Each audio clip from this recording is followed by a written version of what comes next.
Doctor Uscanga, tiene la palabra, por favor. Gracias. Saraí, ¿cómo supieron los italianos que la mitad de esos pacientes no tenían cirrosis?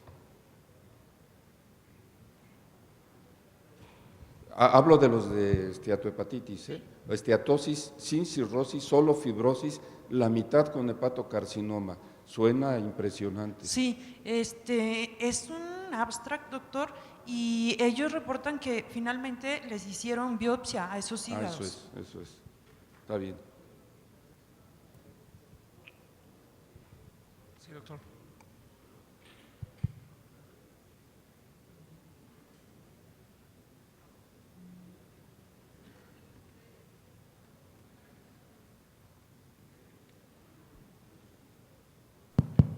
Bueno, gracias. Buenas tardes. Antes que nada, una felicitación por excelentes presentaciones.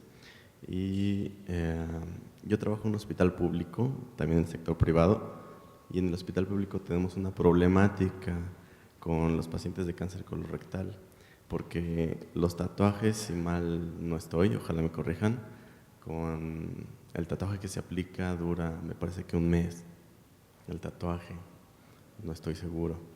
Entonces quisiera saber si hay algún otro método, algún otro producto que se pueda aplicar que dure más, porque en este hospital se tarda el paciente en llegar a cirugía a veces hasta 3, hasta 6 meses, cuando ya se perdió el tatuaje con tinta, como bien lo hacemos los endoscopistas. Sí, bueno, entendiendo que esto se hace con tinta china, que yo sepa no hay ningún estudio que diga cuánto tiempo después del tatuaje te va a durar. Sí, obviamente lo deseable sería que hubiera pues mayor prontitud entre el tatuaje y la cirugía. La respuesta es nosotros lo hacemos con tinta china. En general también nosotros se tarda en nutrición alrededor de 4 o 5 semanas en la cirugía, bueno, en que llegan a cirugía, pero no te tengo un dato que te diga cuál sería el límite superior para que el tatuaje permanezca ahí. Obviamente, si ya pasaron 6 meses, a lo mejor yo lo que aconsejaría sería reevaluar ese paciente. Quién sabe si siga siendo resecable en ese momento. Jorge, perdón. Sí. Jorge Hernández, revisamos uno de los trabajos de detección de cáncer de la doctora Shida, y no sé si estuviste ahí, pero lo que más me llamó la atención, y ayer lo comenté, fue su promoción del ultrasonido transabdominal, y que de alguna manera la pregunta que surgió ahí en la sesión fue si esto era aplicable a gentes no japonesas que no tienen y creo que lo más importante de eso es que el estadiaje de los adenomas mucinosos fue muy temprano, o sea, 23 de los, o sea, finalmente más del 50% se encontraron en estadio 1A y 1B, y creo que esto es una ventana de oportunidad en el seguimiento, y esa fue realmente su bandera de utilizar el ultrasonido transabdominal con ventana transhepática o transgástrica para el seguimiento de los pacientes con lesiones precancerosas. Y luego el estudio del seguimiento de los pacientes de alto riesgo, me parece que finalmente de los 2 pacientes que operaron, el de la Mayo, uno tuvo fibrosis y el otro tuvo un carcinoma, y que solamente 23 de 93 que tuvieron criterios de alto riesgo aceptaron el seguimiento y más de un estudio. ¿Por dónde dirías que deberíamos de ir hoy en la detección oportuna del cáncer pancreático? Bueno, el primer estudio que menciona a mí también se me hizo muy interesante porque efectivamente es un estudio el ultrasonido transabdominal es un estudio muy sencillo, muy a la mano de todo el mundo, y si se logra tener esa visión que logró la doctora en este ensayo que hizo, pues la verdad es que pues no habría mucha necesidad de hacer tomografía, resonancia o ultrasonido endoscópico. No sé qué tanto la población japonesa, bueno, obviamente es muy diferente a la mexicana en cuanto a peso, en cuanto a volumen abdominal. Sin embargo, creo que también la técnica que utiliza y el énfasis que pone es bastante importante. De repente me cuesta un poquito de trabajo pensar que para hacer un seguimiento adecuado de enfermedades pancreáticas utilicemos solamente ultrasonido transabdominal. Sin embargo, el estudio que ella realizó demuestra que puede ser un muy buen estudio y con resultados que realmente resultan impresionantes. Y por otro lado, no sé si decir desafortunadamente o afortunadamente, pero el cáncer de páncreas no representa para nada la cantidad de pacientes que representan, por ejemplo, el cáncer de colon o el gástrico.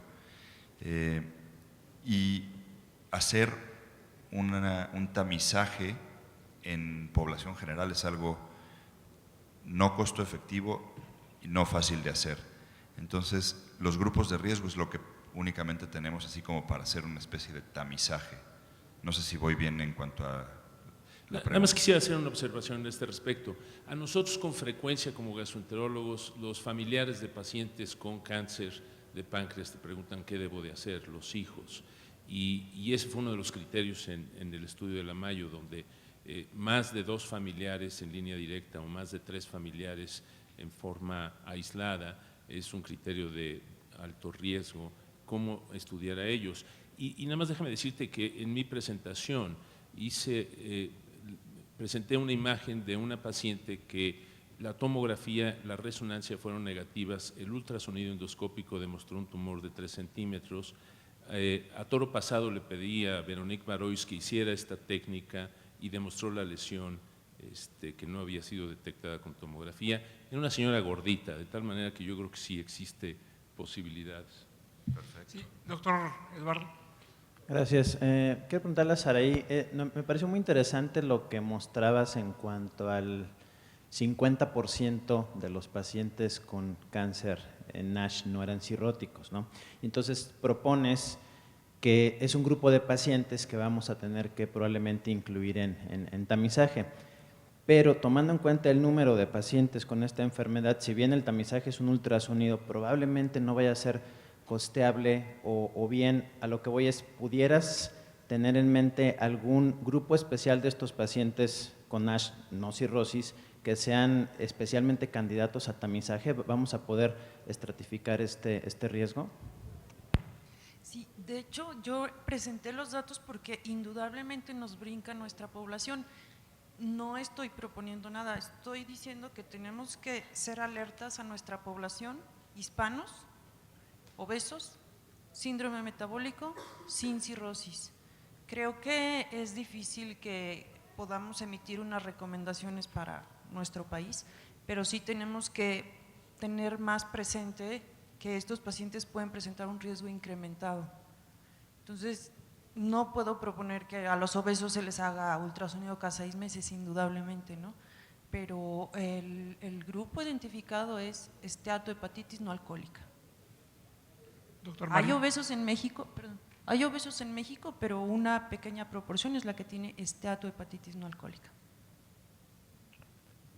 Sí, doctor Marín. Sí, yo quería preguntarle a la mesa o al doctor Telles, ¿qué opinión le merece la prueba de DNA en heces como parte del escrutinio de cáncer de colon? Porque esa no vi que la pusieran y que me parece que es una prueba que, aunque en los Estados Unidos es cara, se puede hacer casera, se llama Colowar, pero me gustaría oír su opinión. Digo, seguramente se me escapó por ahí algún trabajo al respecto, pero yo lo vería como pruebas invasivas o no invasivas, o bien como ellos le llaman pruebas en un solo paso o pruebas en 2 pasos. Entonces, a reserva de ver datos de costo-efectividad, yo creo que es una muy buena opción. Si tienes, me mantengo en lo dicho, si tienes factibilidad de hacer colonoscopía como método de tamizaje, es un estudio en un solo paso y si encuentras algo lo vas a poder resolver ahí o bien de una vez a llevar al paciente a cirugía.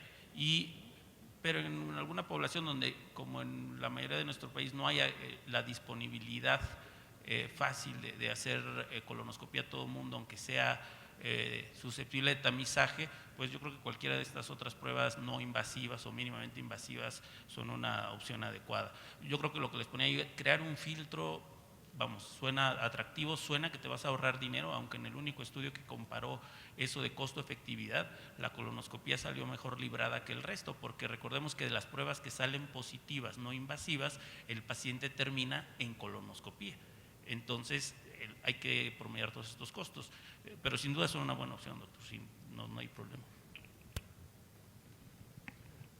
Doctor Huitzil, yo quisiera hacerle una pregunta. Las cosas creo que han cambiado en los últimos años en relación a la indicación de esofagectomía en pacientes que tienen displasia de alto grado o que incluso tienen un tumor T1A, gracias a los avances en las técnicas endoscópicas de aplicación de radiofrecuencia, resección de la mucosa endoscópica, aplicación de argon plasma o incluso crioterapia.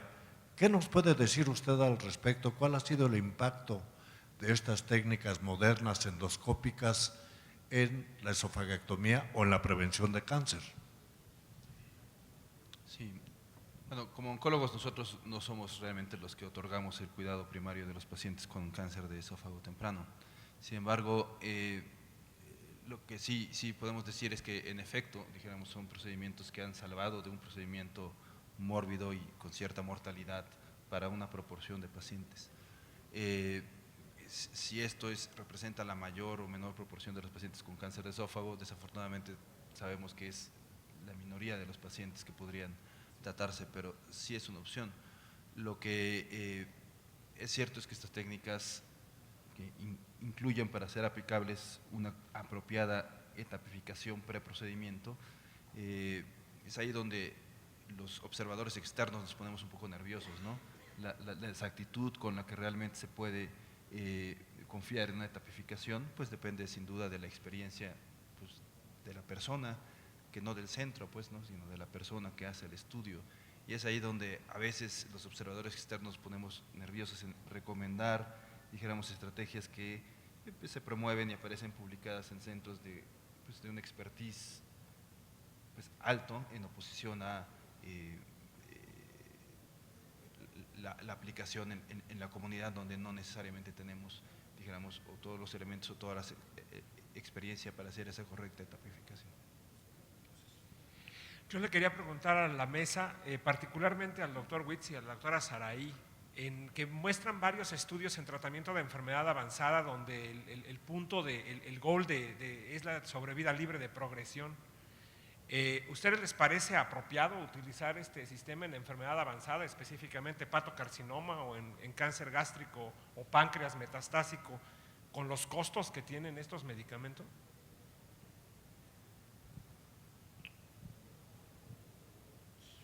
Primero las damas, ¿verdad?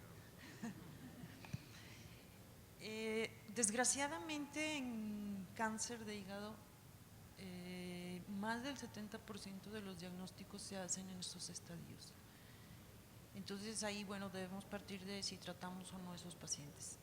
Y son pacientes que tienen dos enfermedades, no solo el cáncer, también cirrosis. Entonces, indudablemente, la respuesta ideal es trasplante, pero lo estamos diagnosticando en unas etapas avanzadas. Entonces, yo creo que la respuesta, no soy oncóloga, pero es más ética que libre de progresión.